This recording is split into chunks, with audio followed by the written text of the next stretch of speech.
सावन के पावन महीने की शुरुआत हो चुकी है। इसके शुरुआत के साथ ही कांवड़ यात्रा भी शुरू हो गई। शिव भक्तों में कांवड़ यात्रा को लेकर जबरदस्त उत्साह दिख रहा है। वहीं उत्तर प्रदेश में जब से योगी सरकार आई है, कांवड़ यात्रियों के लिए विशेष सुविधा दी जाती रही है। 2017 से योगी के सत्ता संभालने के बाद कांवड़ियों को लेकर सरकार ने कई अहम कदम उठाए।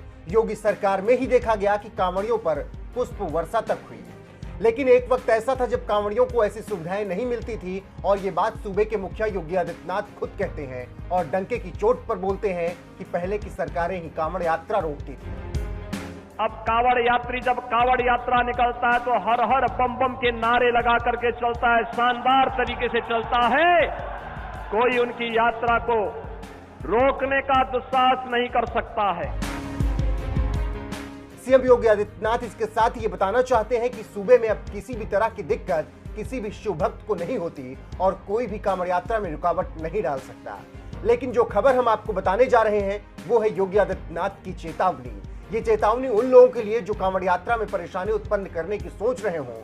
हालांकि सीएम का ये बयान पुराना है, लेकिन कांवड़ यात्रा का विरोध करने वालों को सीएम की ये चेतावनी हमेशा याद रखनी चाहिए। हमने तो कहा भाई सबका साथ सबका विकास का, न जाति को देखा, न चेहरे को देखा, न हिंदू देखा, न मुसलमान देखा, विकास सबका। लेकिन तुष्टीकरण नहीं होगा। कांवड़ यात्रा कोई रोकेगा तो फिर कायदे से उसका इलाज भी करेंगे। कांवड़ यात्रा आपकी हो रही ना, पहली सरकारें रोक लगा देती थी। सीएम योगी आदित्यनाथ का यह बयान अपने आप में ही सरकार की सारी मंशा को दर्शा देता है और बताता है कि यह सरकार सभी के लिए एक समान सोचती है। लेकिन सीएम की यह चेतावनी भी है कि किसी भी तरीके का तुष्टीकरण नहीं करने दिया जाएगा। वहीं अगर कांवड़ यात्रा रोकी गई तो उसका हिसाब भी लिया जाएगा।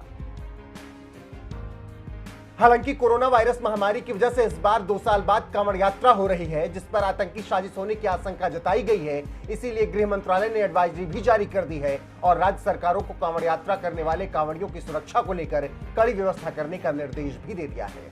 फिलहाल कांवड़ यात्रा को लेकर यूपी के सीएम योगी आदित्यनाथ ने भी कई तरह की चेतावनी सभी को दे दी है और सुरक्षित यात्रा करने के निर्देश भी दिए हैं। सुनिए क्या कुछ कह रहे हैं उत्तर प्रदेश के मुखिया योगी आदित्यनाथ। हर एक जुलूस जो भी निकले उसकी निगरानी होनी चाहिए।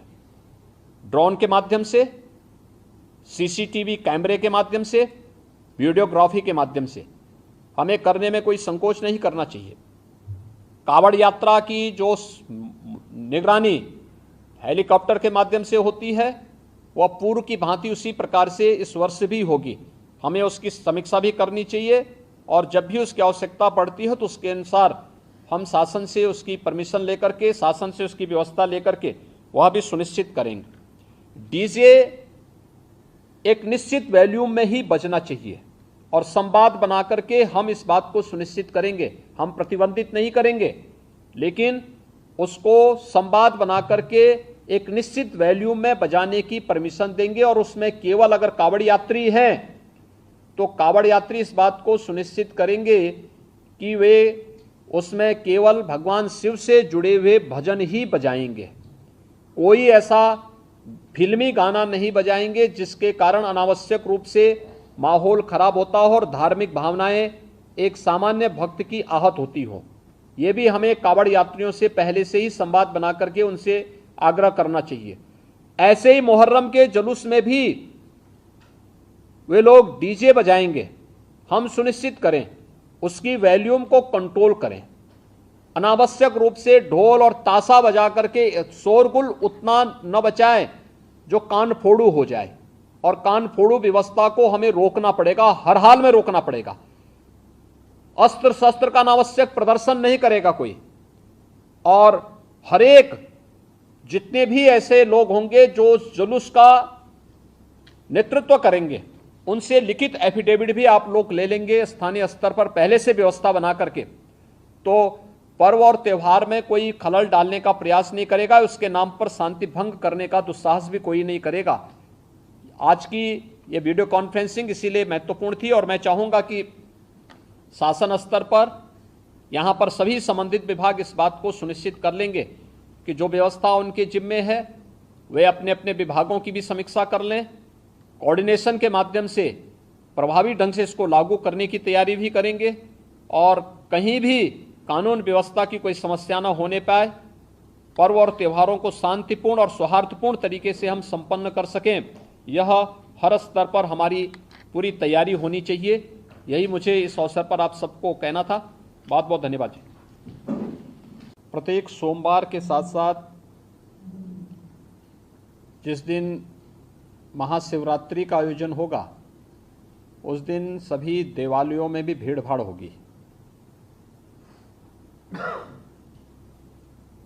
31 जुलाई से लेकर 12 अगस्त तक अयोध्या का सावन मेला भी है। 2 अगस्त को नाग पंचमी का भी पर्व पड़ेगा और 31 जुलाई से 9 अगस्त के बीच में मुहर्रम भी है। देखिए, सभी आयोजन एक दूसरे के साथ जुड़े हुए हैं। मुहर्रम के दौरान तृतीय सोमवार 1 अगस्त को पड़ेगा, चतुर्थ सोमवार 8 अगस्त को पड़ेगा। रक्षाबंधन का आयोजन भी इस दौरान है और श्रावण पूर्णिमा 12 अगस्त को पड़ेगी। ये नागपंचमी, रक्षाबंधन और जो 2 सोमवार भी इस दौरान पड़ेंगे। इस दिशा से इसकी कार्य योजना बनाने के लिए जो हम लोगों ने धर्मगुरुओं के साथ संवाद बनाने की कार्रवाई को विभिन्न अवसरों पर अपनाया है, उसको हम पहले से ही तैयारी कर लें और बहुत सारे जनपदों ने इस पर अपना कार्य प्रारंभ भी किया है और मुझे लगता है कि हमें इसको एक निरंतरता देनी चाहिए। संवाद बनाने में कोई भी किसी भी प्रकार की कोई समस्या नहीं होनी चाहिए। ये निचले स्तर पर कहीं पर थाना स्तर पर पीस कमेटी की मीटिंगों के माध्यम से और थानाध्यक्षों के और अन्य जो हमारे इंस्पेक्टर, सब इंस्पेक्टर हैं, इनके माध्यम से भी कुछ धर्मगुरुओं के साथ, पुजारियों के साथ या अन्य जो मौलवी हैं उन सब के साथ हम लोगों को संवाद बनाने में कोई भी संकोच नहीं होना चाहिए। समाज के जो मानिंद हैं, अलग अलग तबके के, उन लोगों के साथ भी संवाद बनाने में हमें किसी भी प्रकार का कोई संकोच नहीं होना चाहिए।